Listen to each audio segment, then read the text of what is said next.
out when you see the autopen. I mean, I think the autopen is going to become one of the great scandals of all time because you have somebody operating it or a number of people operating. Because I knew Joe Biden. Joe Biden wasn't in favor of opening up borders, letting 21 million people into this from prisons and mental institutions and gang members. He wasn't into that at all. And, you know, who signed these orders, proclamations, and all of the different things that he signed that set our country so far back, that was so bad for our country? With the autopen, how would it work? Like, we're in the Oval Office right now. If there was a group of rogue staffers that worked for you who wanted to advance a bill or an executive order without your knowledge, how could they do it? How do they go Well, it's very hard because I'd read your newspapers or your media the next day and I'd say, well, I didn't approve that, and I would find it. I mean, they wouldn't get away with it for long because they'd say, I never signed that. Who the hell signed that?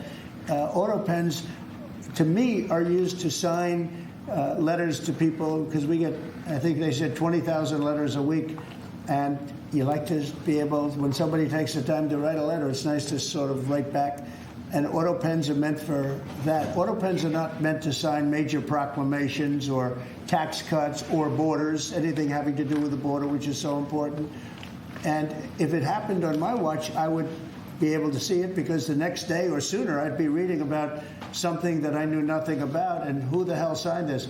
So I almost never use the autopen. In fact, yesterday I was signing about 81, I think it was 81 proclamations and statements to people that I think should be signed by us. I think when you write letters to foreign dignitaries or presidents or prime ministers, you should be signing those letters, not done with autopens. I understand he signed almost everything with an autopen. It's a very dangerous thing. It really means you're not president. Whoever operated the autopen, and we think we know who that is, and it was actually more than one person, but that's not what the presidency is all about. I hardly used to use it. Reinstate the tariffs on China. You said that they violated the agreement with the U.S. Well, they did. They violated a big part of the agreement we made. You know, if you read that whole statement, I was very nice to them. I helped them because they were in trouble with the stoppage of a massive amount of business. But I'm sure that I'll speak to President Xi and hopefully we'll work that out. But yeah, there's a violation of the agreement. Yeah, please. Mr. President, can you give us an update to the latest ceasefire agreement that Israel has agreed to, but Hamas still considering? Well, they're very close to an agreement on Gaza, and we'll let you know about it during the day or maybe tomorrow, and we have a chance of that. And I think we have a chance of making a deal with Iran also. They don't want to be blown up. They would rather make a deal, and I think that could happen in the not-too-distant future. That would be a great thing if we could have a deal without bombs being dropped all over the Middle East. That would be a very good thing. They can't have a nuclear weapon. We want them to be safe. We want them to have a very, very successful nation. Let it be a great nation, but we can't have them. They cannot have a nuclear weapon. It's very simple. And I think we're fairly close to a deal with Iran. Yeah, please. You said just now that you look forward to being a friend and advisor to the president. So do you expect to continue advising the president and Doge informally, or are you going to sort of shift your focus entirely to your companies? Well, I expect to continue to provide advice whenever the president would like advice. I hope so. I mean, I expect to remain a friend and an advisor, and certainly if there's anything the president wants me to do, I'm at the president's service. Mr. Musk, on Doge, you said that there was $1 trillion promise for cuts from Doge. Yes, I think we do expect over time to achieve the $1 trillion. But what have you found in your time here was the biggest roadblock to getting those cuts? Was it the cabinet, or was it Congress, or something else? What was the biggest roadblock from your work? It's mostly just a lot of hard work. It's really not any one person or Congress. It's going through really millions of line items and saying just each one of them makes sense, or does not make sense. Obviously, at times when you cut expenses, those who are receiving the money, whether they're receiving that money legitimately or not, they do complain. And you're not going to hear someone confessing that they received money inappropriately. Never. They're going to always say that they received money appropriately for an important cause. Naturally, that's what you'd expect. But so we just have to. It's just a lot of work going through the vast expenses of the federal government and just really asking questions. What's this money for? Are you sure it's actually being used well? Many times we can't even find anyone who defends it. So for a lot of the expenses, there is actually no defender at all. And then we have to just go work through the process of stopping the spending, where there's often literally no defender. Nobody even knows why the money's being spent. It's truly absurd. I mean, we find situations where there are millions of software licenses with 0 people using them. 0.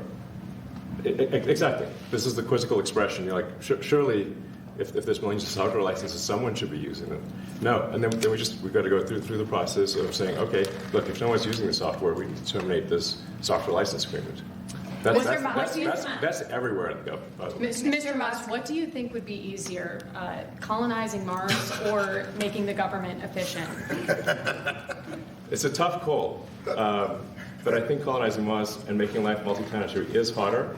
And as I said, we do expect to achieve over time the $1 trillion of savings. We can't do it in like a few months, but if you say by the official end of Doge, which the president may choose to extend, is the middle of next year. Say by the middle of next year, with the support of the president and Congress, could we achieve $1 trillion of savings? I think so. We're on track to do so. Do you have faith that Congress is going to... Thank you, Mr. President. You had mentioned earlier in the week that Doge had become a whipping boy, and as the president mentioned, you went through a lot to go through this process. Yes. Was it worth it for you, and what would you change? Yes, so what we found was happening was that if there were any cuts anywhere, then people would assume that was done by Doge. And so we became like essentially the Doge boogeyman, where if so any cut anywhere would be ascribed to Doge. A friend of mine's daughter, who's at law school at Georgetown, thought that Doge had cut the Senate, internships the legal internships for the Senate, and we have nothing to do with that. So if they have been cut, it's not to do with us, just as an example. So, it just became a bit ridiculous where any cut anywhere was somehow Doge, including things that made no sense, and we would agree made no sense. There are many things that occur in the government because it's the banal evil of bureaucracy. It's sort of the frankly largely uncaring nature of bureaucracy. It's as the great Milton Friedman said, money is spent most poorly when it is someone else's money being spent on people you don't know, and that's how federal spending is. And then you can't really even blame the individuals because the way the government works is complaint minimization. So. When you do when someone within the government tries to stop that money being spent, there's usually someone that complains. And then their manager will say, it's not worth the trouble. Just pay it anyway. That happens over and over again. So was it I think it was an important thing. I think it was a necessary thing, and I think it will have a good effect in the future. Thank you, President Trump. This week there was a video on board a plane that showed the First Lady of France slapping her husband, Emmanuel Macron.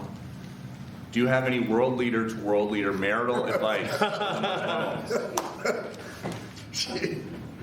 Make sure the door remains closed. That was not good. No, I spoke to him, and he's fine too. They're fine. They're two really good people. I know them very well, and I don't know what that was all about, but I know them very well, and they're fine. What do you think about the Democratic Party plan to avoid being swept in every battleground state again by spending $20 million to study how to speak to American men? Well, they spent $2.8 billion. We spent 1.5. We spent much less. We spent about half of what they spent, and at the end they were $28 million short. They had to be. They spent $2.8 billion. It's a lot, but they couldn't get $28 million at the end, and now they want to spend. I read that they want to spend money to learn how to talk. That's fake. You don't want to be fake. You shouldn't have to hire consultants to say what America needs, because then the consultants should be running the deal, not them. But I read that they want to spend a lot of money in each state. So we won all 7 swing states, 7 out of 7. We won a lot more than that. We won the popular vote. We won everything. And they want to spend money to find out what they did wrong. And I mean, I could tell you what they did wrong. I could tell you every one of their programs when they say men playing in women's sports. I would say that's not a winner. When they say transgender for everybody, I think that's not a winner.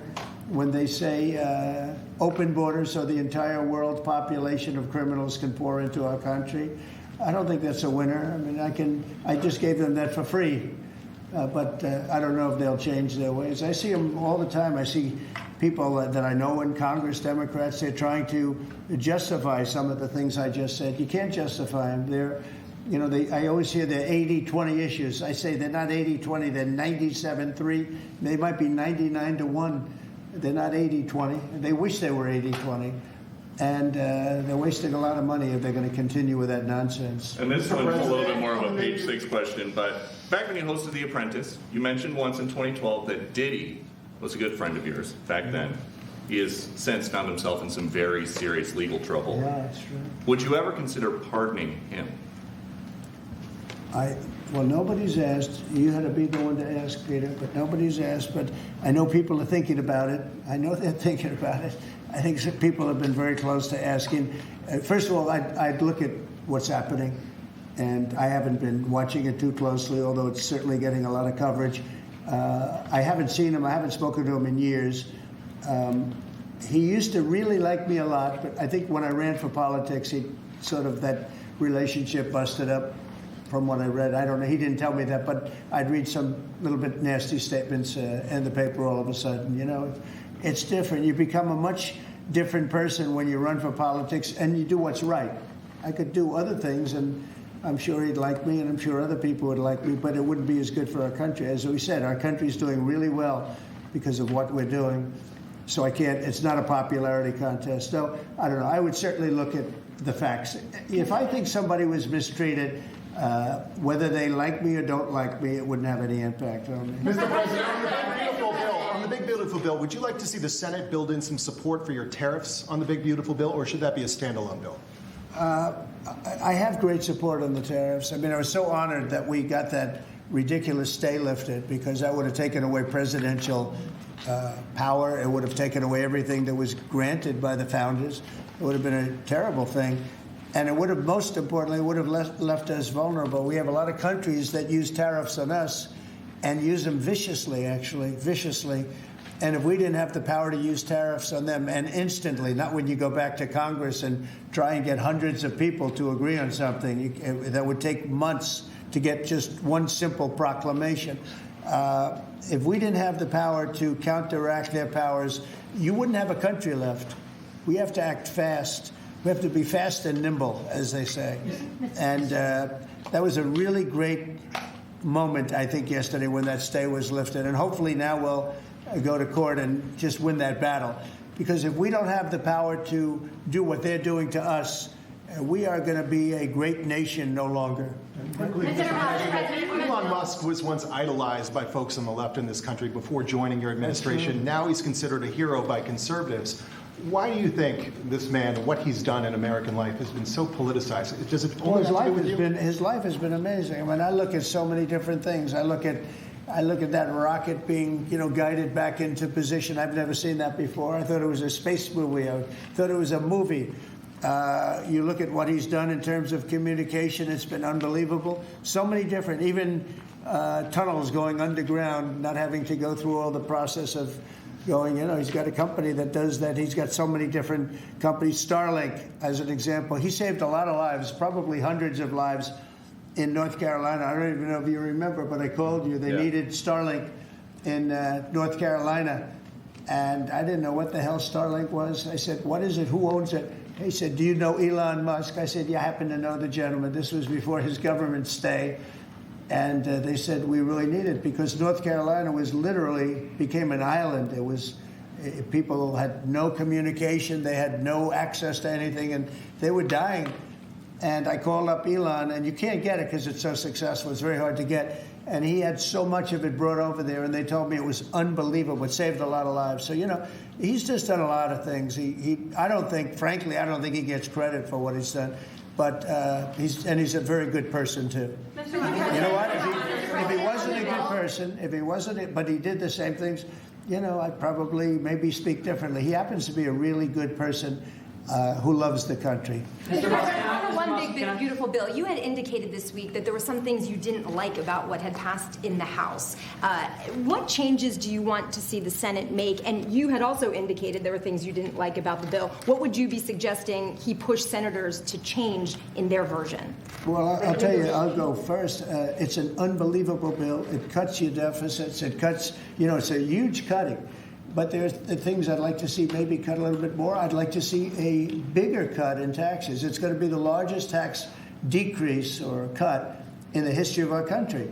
I'd like to see it get down to an even lower number. I was shooting for a slightly lower number. I would have liked to have done that. But with all of that being said, when you look at the tax cut and the fact that the original tax cut, which made us so successful. We had the most successful 4 years in the history of our country, the economy, and this is going to be even better. And you see that by the reports that came out just yesterday or tonight. I guess they were released this morning at 8 o'clock.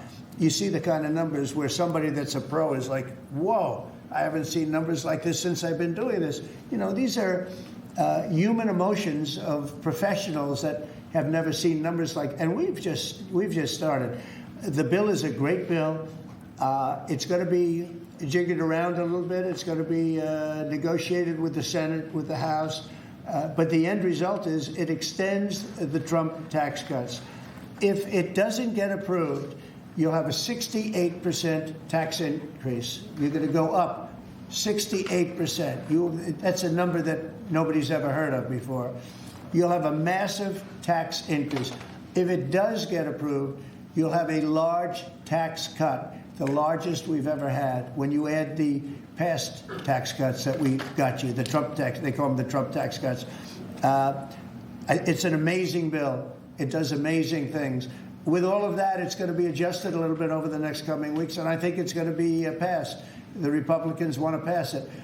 With all of the great things it does, including an extension of debt, it's the extension. We have to extend the debt. If we don't extend debt, we're in default. Now, the Democrats might like our country to be in default, but in 250 years, we've never been in default. That was handed to them by a very well-meaning man that gave it to them because he thought it was the right thing to do.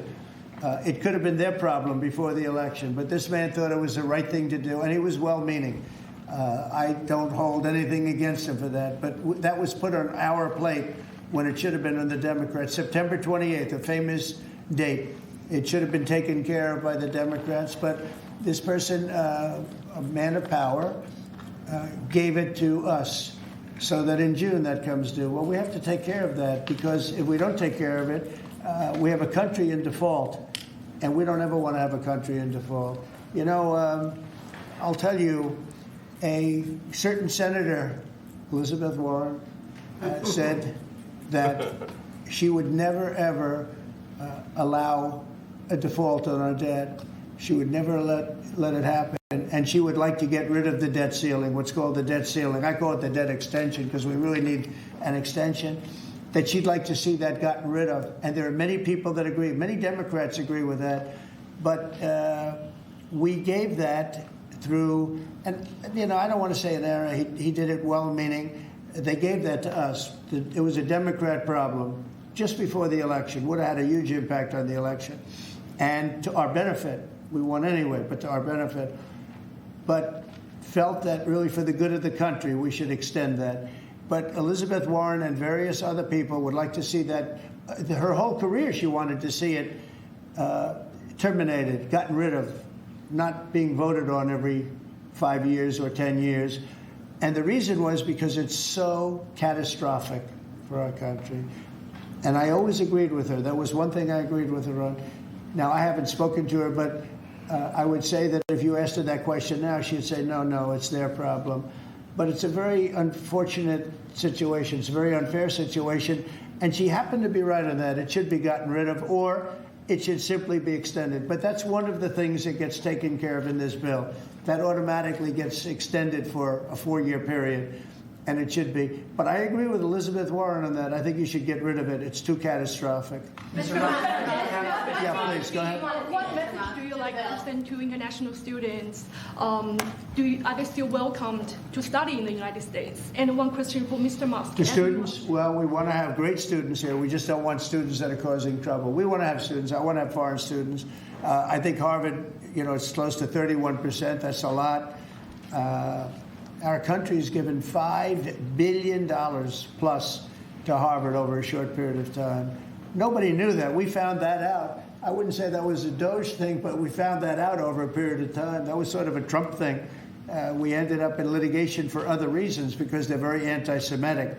And in finding out and in going through the books, we found out that the country gave them $5 billion plus, much more than that, actually. And we're having it out with them, and let's see what happens. I think we have a very good, it's a very sad case. It's a case we win. We can't lose that case because we have the right to make grants. We're not going to make any grants like that. But I don't think Harvard's been acting very nicely. I think Columbia wants to get to the bottom of the problem. They've acted very well. And there are other institutions, too, that are acting, but Harvard's trying to be a big shot. And all that happens is every 3 days we find another $100 million that was given. 2 days ago, we found $200 million more. The money's given to them like gravy. I'd like to see the money go to trade schools, where people learn how to fix motors and engines, where people learn how to build rocket ships, because, somebody has to build those rocket ships. Yeah. And I'd like to see trade schools set up, because you could take $5 billion plus hundreds of billions more, which is what's spent, and you could have the greatest trade school system anywhere in the world. And that's what we need to build his rockets and robots and things that he's doing, and to build lots of other things. And, I went to school with people. In some cases, they weren't good students, but they could fix the engine of a car better than anybody I've ever seen. They could take it apart blindfolded. They had an ability at that. And they did very well. They made a lot of money. It's a very skilled job. It's great. But I'd like to see a lot of money going into trade schools. I've always felt that. And we probably found our pot of gold, and that's what's been wasted at places like Harvard. And the money's been wasted. Yeah, please. Yeah, well, I wanted to ask quickly, Mr. Musk, is your eye okay? What happened to your eye? I noticed there's a bruise there. Well, it wasn't. I wasn't anywhere near France, so. What does that mean? No, I didn't notice his eye. First lady of France. I didn't notice. I was just horsing around with the Lex, and I said, "Go ahead, punch me in the face," and he did. Turns out, even a 5-year-old punching you in the face actually does. That was X that did? Yeah. X could do it. If you knew X, I saw his mom right now. But I didn't really feel much at the time, and then I guess it bruises up. But I was just horsing around with the kids. I didn't basically. notice it, actually. President Trump, I got one. I know that you try to stay pretty neutral because not your war, but And by the way, not my war. I just want to solve the problem for people. This was not a war that was going to happen if I were president. Right, and so not your war, but as you try to fix it, and as you survey this hellscape of the Ukrainian front lines, it's horrible. And you and your team deal with a very stubborn Vladimir Putin. Yeah. Do you look and Zelensky? Yeah. But do you look at this very conflict Zelensky too. any differently now? Like, do you look at this and see Putin as the good guy or the bad guy? So I've known him very well, and I went through a lot of things with him because Russia was, the Russia hoax turned out to be a total hoax. New York Times, they got a Pulitzer Prize. They have to give back the Pulitzer Prize. That's my lawsuit, and they're doing very poorly in that lawsuit. But they wrote stories about how it was true and it was false, and a lot of Washington Post also. I have gotten to see things that I was very surprised at. Rockets being shot into cities like Kiev during a negotiation that I felt was maybe very close to ending. We were going to solve a problem, and then all of a sudden rockets got shot into a couple of cities and people died. I saw things that I was surprised at. And I don't like being surprised. So I'm very disappointed in that way. with that being said, I'd like to see it end. 5,000 people, I think the number's even more than that, but 5,000 people a week are being killed. Mostly soldiers, but also people that live in little cities and towns throughout Ukraine. And I'd like to see that stop. And I asked Caroline this yesterday, but I want to ask you directly. So many of the things that you're trying to do are held up in court right now. If the courts are going to have so much influence over U.S. policy, do you wish you would have just become a judge instead? Yeah, well, look, it wasn't meant to be that way. If you look at the founders, the president had certain powers, and you have your three groups, and they all had supposed to be pretty equal powers. But you can't have a judge in Boston running foreign policy in places all over the country because he's got a liberal bent or he's a radical left person. That's what the executive branch is for. And you have checks and balances. But we had millions of people pour into our country, many, many criminals poured into our country, murderers, mental institutions from all over the world being emptied out into our country. And if we don't get them out and get them out quickly, could lose your country very easily. This is a bad, that anybody would allow this to happen to our country. You know, with all of the things, we took over inflation, we took over some wars, we took over a lot of problems that didn't exist when I was president. None of it existed. We wiped out ISIS. Other than that, we had no wars. Putin was never going to hit Ukraine. Israel would have never been attacked. That attack, as you know, Iran had no money. They didn't have money for Hamas. They didn't have money for Hezbollah. They had no money whatsoever. That wasn't going to happen. All of these things that happened weren't going to happen. You wouldn't have had inflation. So it's very sad when I came back. But the thing that is the hardest is that they allowed 21 million people into our country, and many of those people are stone-cold criminals. They moved their criminal population into the United States, and of all the things that, you know, are bad, I solved inflation, I believe, already. I got the fuel prices down. The fuel prices came down. That's one of the reasons they screwed up the energy. They screwed up the cost of gasoline and oil and gas. And you had tremendous inflation, the greatest inflation probably in the history of our country under Biden. And when people said, oh, but the economy was, no, the economy was terrible for the people because they couldn't afford the energy. And the energy brought everything else up. Energy is the big deal. But with all of that, we solved that already. In 4 months, we solved it. $1.99, $1.98 gasoline. First time people have seen that in a long time since my term. But the hardest thing to solve is millions of people pouring into our country, many of whom are criminals. Because remember, these countries are smart. Their leaders are very street smart. They're sending the people that they don't want. They don't want the people that are there, that are law-abiding, that are productive, that are working hard. They want people that are in jails. We have them. They allow them to come in. And I always look to the other side, like, why would somebody do something? You know, in business, I try and study, why would they want to do this? Why would they want to sell it? Why would they want to buy it? One thing I can't figure out is what would an administration, what were they thinking when they allowed millions of people from prisons all over the world, not just from South America, Venezuela, all over the world, from the Congo in Africa, hundreds of people, thousands of people from the Congo, rough prisoners, from Asia, from Europe, rough parts of Europe. Why would they allow them to come into our country? Why would they do that? It's the one thing I can't figure out. And I don't believe it was Joe Biden. I really don't. I mean, look, he's been a sort of a moderate person over his lifetime, not a smart person, but a somewhat vicious person, I will say. If you feel sorry for him, don't feel so sorry because he's vicious. What he did with his political opponent and all of the people that he hurt a lot of people, Biden.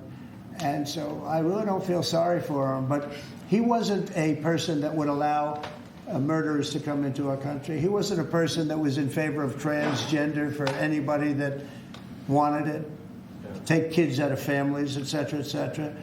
So I just don't understand why why a thing like this, how a thing like this could have been allowed to happen. Very sad. It's very sad for our country. I think the fundamental moral flaw of the left is empathy for the criminals and not empathy for the victims. Empathy for the criminals, but not empathy for the victims. And there's been way too much of that. That needs to stop. To the president's point, there's been immense judicial overreach that is unconstitutional. That was never intended. And it's undermining the people's faith in the legal system. It needs to stop. It's gone too far. Mr. Musk, And just today, we had, just a couple of hours ago, we had a great decision from the Supreme Court, thank goodness, that was very important. We had two important decisions yesterday on the tariffs because, again, we have to be able to fight a fair fight with other countries. Howard, would you say? We have to be able to use tariffs to fight people that use tariffs on us. I mean, if we didn't have that power of tariffs, we would economically be destroyed as a country because they will destroy us. Other countries will destroy us with unchecked tariffs. We can check them when we have the use. They tried to take that power away from us. And if you take that power away, we're not going to have a country. We won't have an economically viable country. But it's very important on immigration that we be able to get people out without having to go through a long court case. I mean, it was up to some of these judges. Every single one of these millions of people, criminals, prisoners that were let go from jails because they save a fortune when they do. They brought them into the United States. You know what they're saving? The money they're saving? But some of murderers, it's very important that we're able to get those people out of here fast, bring them back to their country where they belong. And those countries take them, because if they don't take them, they have to go through the wrath of the United States, and they take them. But we have judges that don't want that to happen. And it's a terrible thing. That's going through the court system right now, that whole situation. But when ICE and with Border Patrol, they've done an incredible job. When they do this incredible job and they capture 100 killers and drug dealers, and we can't keep them for years here as we go through trials. We have to get them out rapidly, and we know who they are. And we're very careful about who they are, but we have to get them out rapidly, or again, we're not going to have a country. Okay? Maybe one or two more. Go ahead. Are you concerned that tariff may also affect companies like Tesla, which has parts manufactured abroad? And this is also to you, Mr. Musk. Well, he's going to end up building his whole car here. I mean, I thought he built his whole car. Pretty much he does. He's got incredible factories, and like I looked at one in Texas. It's unbelievable. No, all of the manufacturers will build their parts here too. I mean, it used to bother me. They make a part in Canada, a part in Mexico, a part in Europe, and it's sent all over the place, and nobody knew what the hell was happening. I think it's ridiculous. You build a car, make it in America, and I gave them a little leeway on that.